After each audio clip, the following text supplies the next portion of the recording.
Hello everyone, welcome back to the second installment of Reflections Arts Festival film screening. We are pleased to have you guys joining us here tonight from the comforts of your own homes. My name is Elfie and I'll be your host for tonight. Now before we jump into the short film as well as getting to know our panelists for tonight, let me just give you a brief introduction on what exactly is Reflections Arts Festival. Reflections Arts Festival is a 2-week-long arts festival by the Republic Cultural Centre, also known as TRCC, here in Republic Polytechnic. This year, we have adopted the theme of resilience in the arts and through the arts to reflect on how we have persevered as one community to bring forth this festival despite the challenges posed from the pandemic. This week, be sure to attend our storytelling workshop on Zoom tomorrow night. We've also got a lot of series of shows and films, especially for all of you guys. So catch Symphony de Republic 13, Against All Odds, Mixtape Volume 3, Catalyst of Dreams, as well as our third and final installment of film screening featuring the Merdeka series films, all on TRCC's YouTube channel. We also have our very first live performance this week at TRCC Theatre with the show Grey, Does Love Conquer All? If you are the lucky few who have managed to grab the tickets to this sold-out live performance, we will see you then. Now, wrapping up Reflections Arts Festival on a very high note, be sure to catch Reflections Closing Bash on TRCC's YouTube channel as well. Now, tonight, we are going to be screening the film This Ability. Based on real-life scenarios, This Ability delves into the lives of Kalai Vanen, a 62-year-old amputee fitness coach with over 80 clients. Kalai has been in this line for the past decade. This short film was directed by Alisa Fella, an inspiring and aspiring film and creative director, currently pursuing a diploma in digital film as well as television. Her keen interest in the craft of storytelling has propelled her to undertake the role of a director during her film projects. Now, unfortunately, tonight, Elisa cannot be with us because she is still tied up with her shooting of other films. Now, before we start the show, Kalai, would you have any words to say to our audiences out there? Watch it, enjoy, ask me anything you wish. No question is too difficult for me to answer. There you have it. That's a really, really short and sweet message to our audience. Now, without further ado, let's kickstart our film screening for tonight.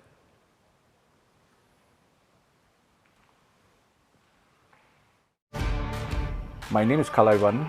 I'm 62 years old.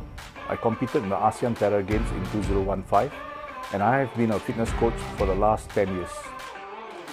I think I'm like a bartender in a fitness setting. I'm serving drinks and then they are telling me their life stories.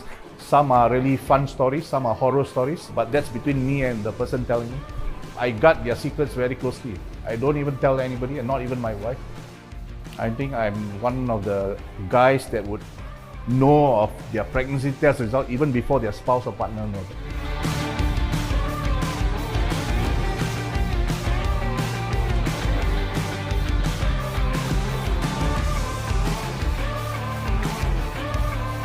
However, life wasn't always like this. Kalai Vanen was born on the 17th of February, 1959. He led a relatively normal childhood like the rest of us, often playing with his sister and picking up shells at the beach. Kalai enjoyed his military life. The SAF provided him with the prospects in the direction he had always lacked. Life in the army was mostly confined to his fellow soldiers, with whom he grew to care. I actually experienced a bit of pain in my knee. While having that pain, we had an exercise in Brunei. It was only after I came back then it became really bad. And then it came to a point of time where I had to go see a doctor. And they found out that it's something called a giant cell tumor. And amputation was actually recommended by my surgeon. For me, it was like, I had a problem, doctor recommended a solution. Okay, let's go with the solution. The fear wasn't there when I made the decision to have the leg amputated, but it was when I was in the situation where the leg was going to go, lying in the hospital bed. Then it struck. I had seen, I looked across to the other bed and I saw this guy who's got an amputation also, or had an amputation. Then I realized that, oh my gosh, probably this is something serious, I should rethink this. So that's when the doubts came in. For the next 7 years, his condition worsened. The tumor grew to be 32 inches wide. Kalai was running out of hope. I think when a couple of rounds of so-called alternative options of getting a cure did not work, I think I sort of like, okay, I cannot go through this anymore. How would I end life? I actually thought about it. I thought about the various ways that I probably could do it. Swallow medicine, right? Cut myself up. So those thoughts actually ran through my mind. Emotionally, I stepped out of myself and looked at the situation. I would be leaving my mom and my sister totally distraught and destroyed because their brother or their son just took his life. Because there are people around you who emotionally are attached to you, right? Of course, everybody have to part ways sooner or later. Life has end, right? So people accept that. People live and then eventually they pass on. That's part of life. But to actually take a life is something that I think they will not be able to fathom. However, Kalai was not always alone. I met Kalai when I was 17 years old. We did our pre-U together at BT Secondary School. Basically, yeah, we just kept in touch after he left school, right? He went to the army. He kept in touch with me. When he was going to Brunei, he was sent to Brunei for some training. He was supposed to be there for a month, and he would call me when he comes back, right? I didn't receive any call from him. I was not upset that he didn't call me or anything like that. I could understand why he did it. I used to go back. I used to call him. I used to go and visit him very frequently, maybe twice a week, once a week first, maybe two times, or maybe once a month or something like that. I think towards the end of it, I had an inkling that she probably would stop visiting me very soon. Okay, that's one. Second was she actually brought, of all the other traditional, non-traditional methods of helping me with my leg, she had brought me to someone, spiritual person. So each time I left his house, right, I told myself I'm never going to come back again. And then 1 week would pass, and then I would call again, and I would go down again. I mean, as far as my leg was concerned, it did not help me. But she did tell Jim not to leave me. So that sort of broke me down a little bit. Kalai and Jin figured that the only way forward was for him to receive the amputation and for them to get married.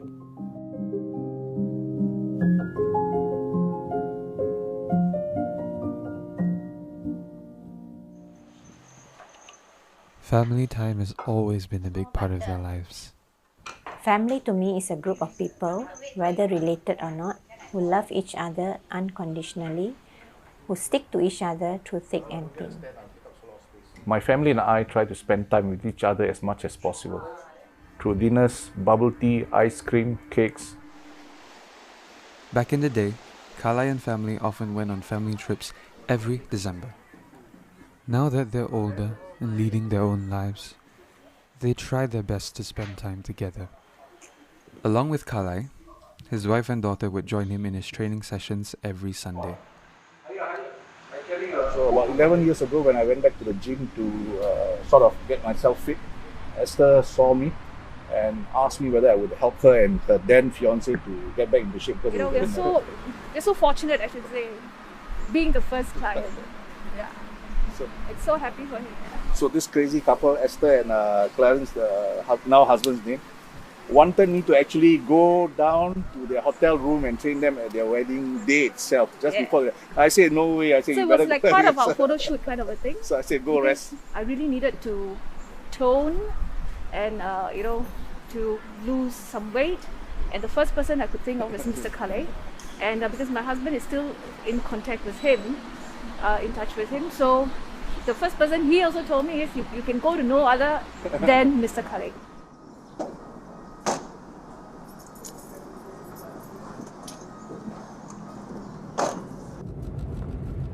It has been 30 years since Kalai visited his old home. The home where he first embarked on his journey as a husband and a dad.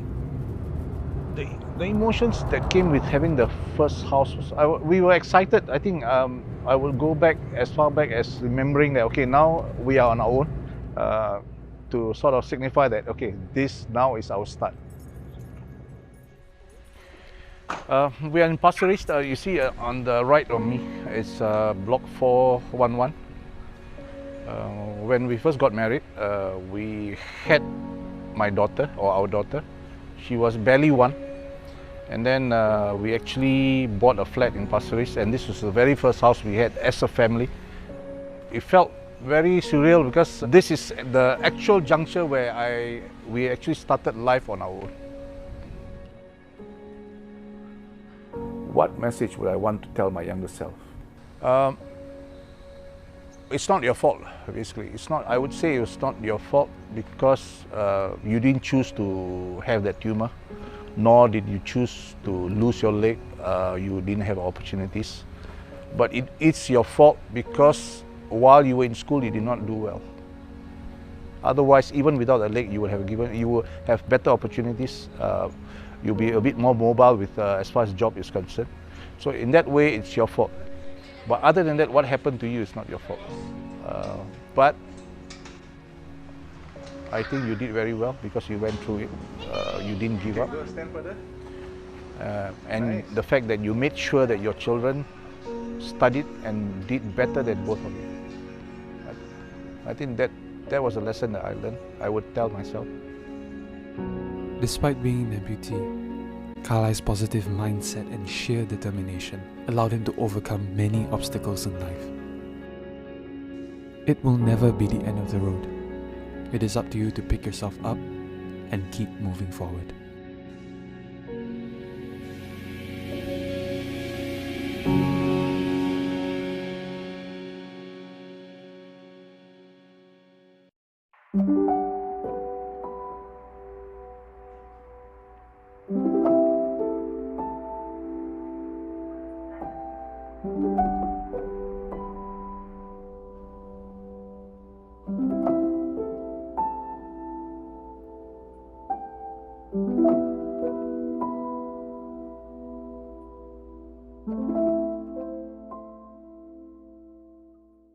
Hello everyone, welcome back. I hope you guys enjoyed the film because I certainly did. It was a very, very motivating film, yeah? So right now will be the Q&A portion. So if you guys have any comments or questions regarding the film, do drop it in the live chat box. So I will be more than happy to actually ask the questions to Kalai himself. So maybe I can start off the Q&A with the first question. Sure. So the first question, how was the filming process like for you for the film itself? Quite the usual, basically. The amount of time to take to set up, to arrange the shots, me waiting around and then getting the cues from the director, producer, what to do, where to look at, finding location. Quite standard. I mean, I've been involved in several shoots. I think they're not much different from each other. Were you involved in the planning or were you just there just for the shots and then after that you just... No, I wasn't involved in the planning, but because they're all students, mostly they're all students, right, doing their school project. I see. So if I felt that something I could contribute to help them with the project, I would just say, bring it up. I see. So you mentioned they were students, right? So they reached out to you, is it? Yeah, correct. Reach out to me. I see. So that's how you first met the students. I see. Okay, so for the next question, you are athlete, right? Yes, I am. So, what moved you to participate in the ASEAN Para-olympic Games? So the ASEAN Para Games in 2015, Singapore was the host nation, and para powerlifting is one of the events that we was in that games, and we didn't have local participation of an athlete. So people involved in the organization actually approached me and asked me whether I would like to be an athlete representing Singapore. My initial answer was no, because I had no experience. It's a new sport to me. I was already 56 years old. This is a very strong and heavy sport, or strength sport. And we only had like 10 months to prepare, right? But somehow or other they convinced me, and then I went into training, and then I competed in December 2015. I see, I see. So what kind of like drove that motivation for you to actually compete? Is it because you are the representative of Singapore? I think the first thing is when we started training, I began to actually like the sport. I actually enjoyed the sport. You know what I mean?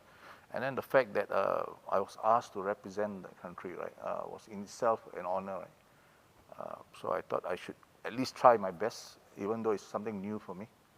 So that's how I got started. I see. So overall, it's a very new experience for you, but Yeah, you still went for it. Yes, anyway. yes, yes. I wasn't sure where I would be with that sport. I see. Okay.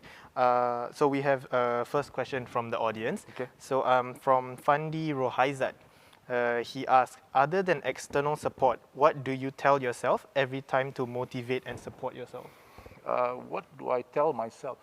I probably tell myself, if I don't do it, I don't see anybody else doing it for me. So what do I do? Do I just sit back in the corner because I've lost a leg? Do I cry and say, why did God do this to me? Why didn't it happen to somebody else? Why did it happen to me? So for me, when I found that I was told that I had a tumor in my leg and I had to have the amputation, the next thing to do was, what should I do next to carry on? It's got nothing to do with, do I feel sorry for myself? I don't have a leg. You know, what's the next step? How do I get up on my one leg now? Right? How do I move forward? It was a natural thing for me. I see, I see. So sidetrack a bit. Regarding your leg, is it like what made you, because during the documentary itself, you said you delayed the decision to amputate your leg, right? Right, right. Then after 5 years, am I correct? 7 years. 7 years, okay. After 7 years, you decided to make the decision to amputate it. May I ask what made you decide that? Okay. I had come out from, I had been in the Singapore Armed Forces. So we were taught never to give up. That's one thing I learned, I mean, even till now. Try your best, but never give up. You fail, that doesn't make a difference, right? At least you didn't give up. Even if you fail, you are far better off when we just started. So, me being the only son, my father passed away when we were very young. And when I found out that I had to have the amputation, I told my mom, and she sort of convinced me that I should not go through with it, give other alternative medicine a try.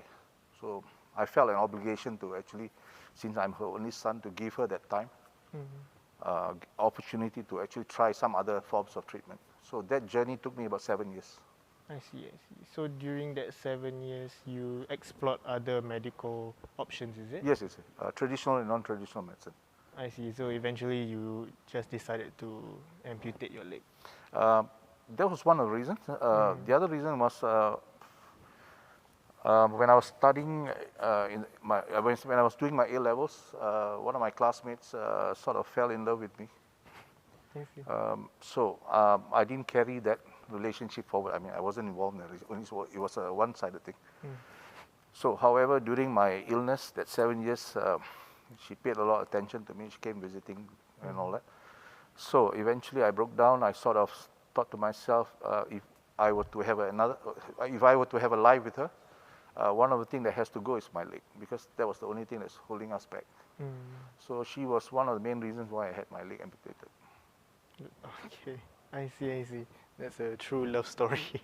Okay, we have another question. Just a note to my wife, treat me very well, please. Very sweet message from your husband. Okay, we have another question from the audience, from Shadow Music Studio. What keeps you going every day? What keeps me going every day now is the love of this sport that I'm involved in.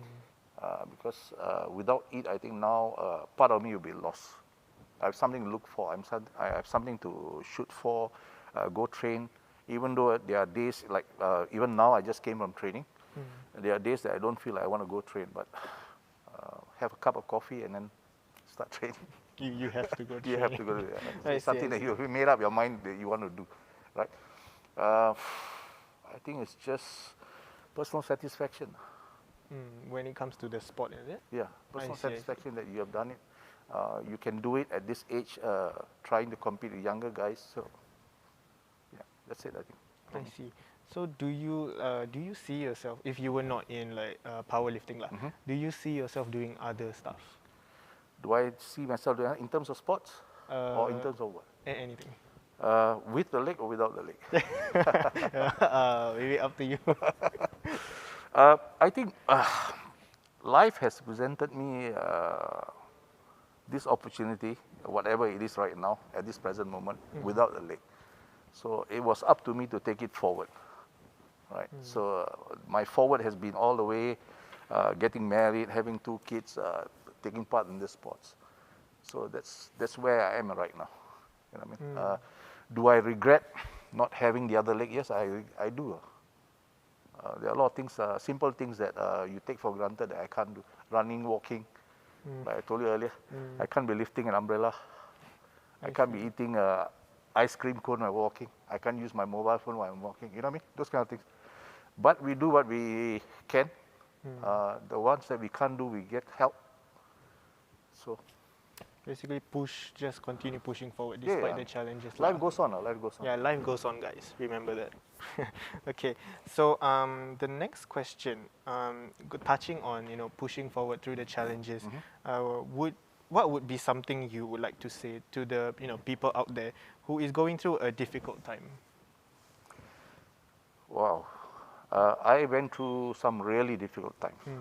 But looking back and looking at people around me right now, I think those times are not as bad as the ones that I see my friends going through. You know what I mean? So it may seem a huge challenge to you, whatever you're going through, but believe me, the other person also have their own challenges. So it's for you to find out what your true nature. Right? You can give up, you can move forward. Choice is yours, but you will have the strength. You will have the strength. It's just that you have not looked deep inside yourself. Yeah, you just choose to look at the problem and say, okay, the problem is too difficult for me to solve, therefore I'm going to give up. But actually, the problem is for you to find a solution. Right? The solution may not be a perfect solution, but it's a solution anyway. I see. So just have the courage to find the solution, basically, and have the strength. To push on. Okay. We also have another question from the audience, also from Kirni Adila. Has your situation made you a lesser father to your children? Has my situation made me a lesser father to my children? I think it has in some ways. There are physical things that I can't do with my kids. I see other parents playing ball and all that with their children. I can't do those things, yes. But when my son was very young, when he was just crawling around, I couldn't run around with him. So I bought a remote control car and let him chase after the car while I'm playing with the remote controller. So those kind of things. Yeah. Of course, how can you be the perfect father? Right? I wish I was more of a father or more of a husband, but I was never taught how to be one.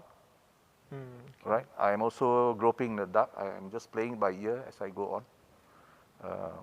But I think I've done fairly well. Looking at how my kids have turned out, so I think I've done fairly well. I think your children will be proud of you.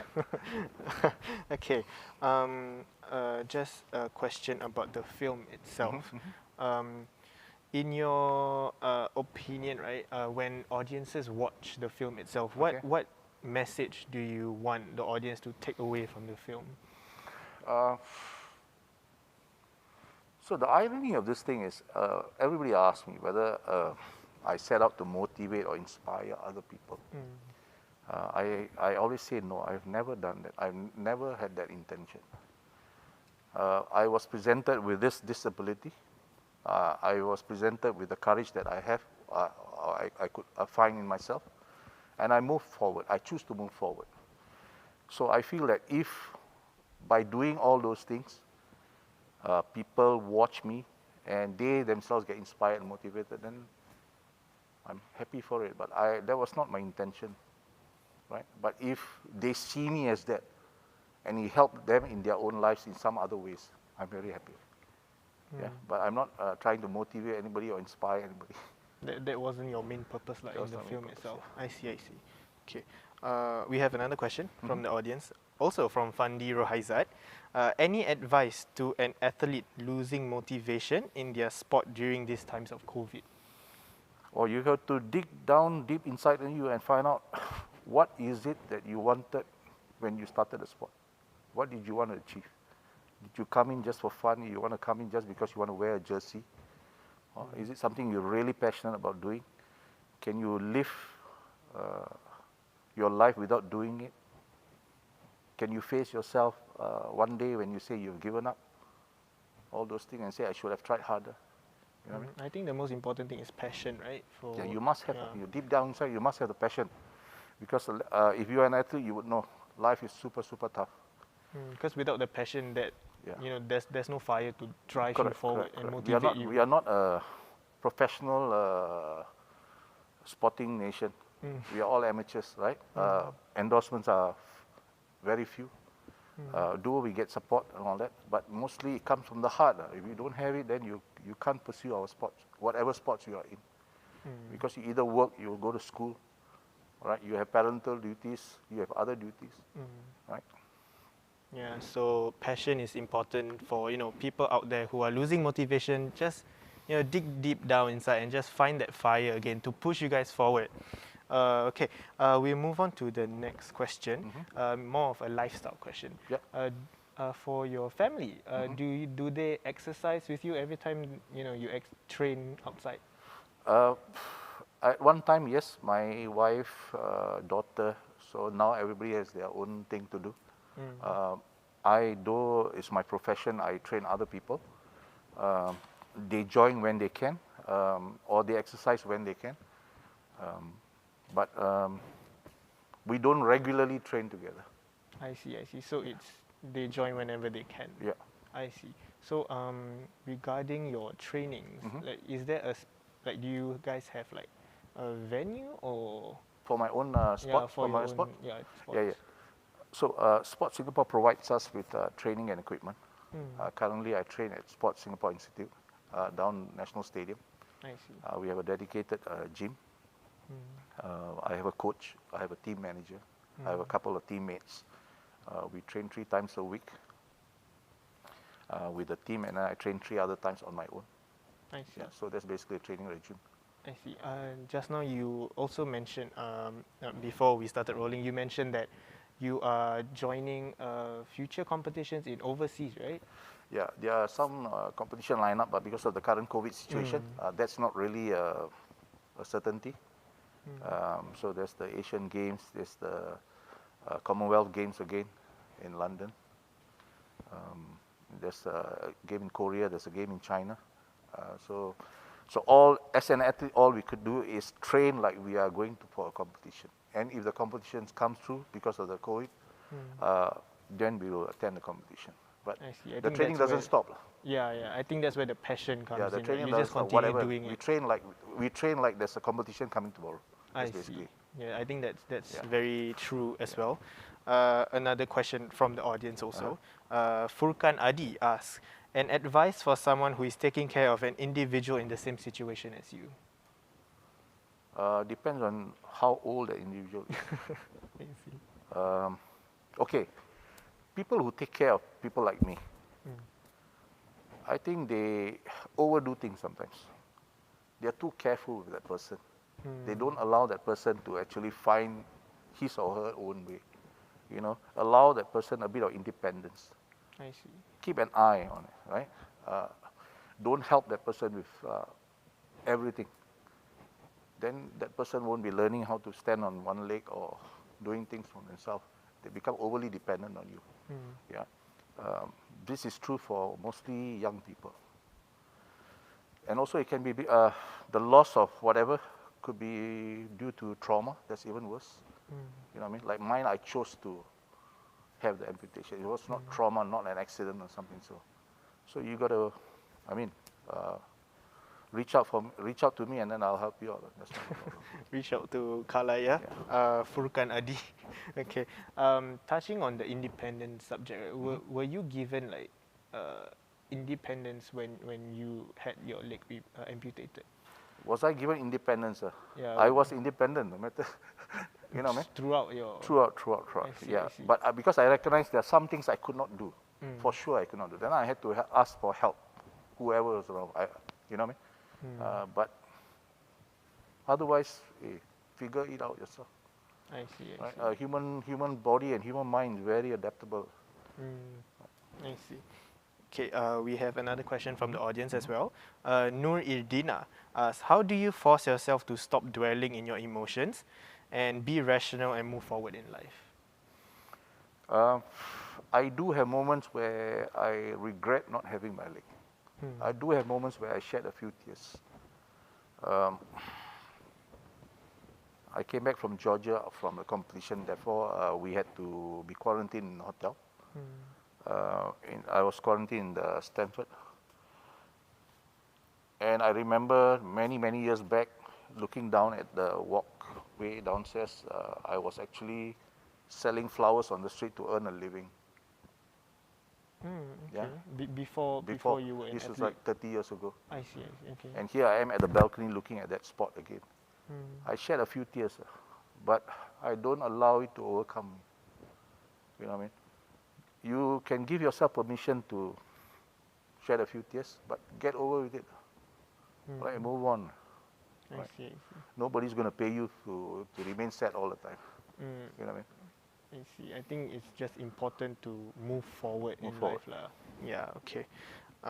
Another question from the audience, Shadow Music Studio. What is one advice you would give someone who wants to keep fit but fails every time they try? Okay. I think that's a very common problem for Okay. everyone. Every time they try, it's because they're trying to do too much at one go. Just do one single thing. If you're not eating well, just change that one thing that you're not eating well. Don't change your entire diet. You cannot be eating nasi padang and biryani one day and then tomorrow start eating soup and salad. You know what I mean? I see. I You know? understand. All right. So if you're eating nasi padang, don't eat the fried chicken. Eat the chicken in the gravy. So change a little bit. So small steps. Take it slow. Take Small it steps. slow. Yeah. Don't be too Yeah. ambitious. I see. Because fitness is a lifelong lifestyle, right? It's not a 3 months quick fix. You know what I mean? So I think people set themselves up for failure because they are trying to make drastic changes in a short amount of time. I see. Okay, touching on starting fitness as well, is there any motivation? What do you think motivates people to actually start doing fitness, in your opinion? I think it's what they see in the magazines, the video, right? That's one.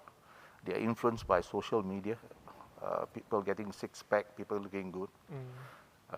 On the other side, on the flip side, when the doctor tells you have a problem, then you start thinking seriously about getting fit. All right, so don't let it come to that. And also don't allow you to be sucked in by the media about having a six-pack. That's not the lifestyle, right? It's not sustainable, I'm telling you. Yeah, those people that you see in the magazines and on video are all professional people who make a living out of doing that, right? So what you want to do is enjoy your food, exercise regularly, don't overdo it, don't make exercise your homework, go out, have fun, healthy lifestyle, because you want to be able to do it 30, 40 years from now. Basically enjoy your life, lah. Yeah, but there's no harm in trying to really look good in the next 3 months. Just to prove to yourself that you can do it, or you want to be on stage looking good. I mean, that's fine. But eventually, be realistic. It's a lifestyle. Okay. So start slow, yeah, guys. Don't go extreme, right, Kalai? Don't go extreme. It will never work. Okay. Maybe we can go back to the topic of the Para-Olympics. Yeah, okay. Do you have any like memorable moments during your time in Para-Olympics? Okay, so my biggest competitions, the biggest competition I've attended is the 2018 Commonwealth Games in Australia. I had a coach and we had a plan to actually lift a certain amount of weight. I have been doing training with that weight. We have 3 lifts in a competition. Okay, you decide what lift you want to do first, second, and third. You name the lift, then you lift. Okay, so in my first lift, I was so confident because I've done this in training. But when I went out and did my first lift, it was not given to me. I was devastated. You know what I mean? Because we came with a plan, right? Now suddenly you see a roadblock. I quickly went back. In my mind, I thought to myself, maybe I'm too old now. I should give up. I don't think I can carry on this sport. You know what I mean? All those thoughts ran through my mind in that few seconds before my next round. And then I remember my sports psychology coach. I named him Bay Hansen. Okay. He taught me the acronym WIN, W-I-N. So when you face a problem, you have to decide what's important now, which is the winner. What's important now? So for me, what's important now was I was at the competition. I'm already at the competition. I failed the first one. Okay, so what's important now? What's important now is for me to go out, do all those things that make my lift come together. Don't worry about whether I fail or I succeeded. And I actually did my second lift and I did my third lift, which was my personal best overall. Yeah. For the first lift, do you think it's because of like your mentality that made you not be able to lift it? Or? I was taught not to travel forward or travel backwards in time. Travel backwards means I've done this before, I succeeded, therefore I think I should be able to do this. Or I've done this before, I failed, I don't think I can do this. Right? Traveling forward is, I can do this. I've done this before, I can do this. So when you think like that, you start to forget about the things that are really important in actually doing it, which is get out, get into position, go through your mind, what your body needs to do, how you need to breathe, how you need to grip the bar, how does the bar come down to you, how do you press it up. So the processes involved, so that was what's important at that moment. Not whether I could push the bar or not push the bar. So if I had done all those processes, pushing the bar would just be an eventuality. I see. You think it's the personal strength that you find in yourself. Okay. You ask your questions and you have your answers for the audiences out there. And I'm pretty sure, all of you guys have enjoyed this session because I personally found this session very, very motivating to be able to talk to Kalai himself. So thank you everyone for joining us here tonight. As I said, I think it's a very meaningful and motivational talk for all of you tonight. So be sure to catch the many events in Reflections over the next couple of weeks because we've got a series of interesting programs all lined up for all of you guys. So be sure to check out our Instagram and also follow us on Instagram so that you guys don't miss any contents that will be coming up very, very soon. And also, since all of you are here, right, might as well you guys subscribe to TRCC's YouTube channel so you guys don't miss out also the contents that are going to be posted here as well. So our next film screening will be on the 26th January, which is this week. So join us again with the film screening, the Merdeka series. So with that, thank you so much for joining us tonight as well. And we will see you guys at the next film screening. Bye.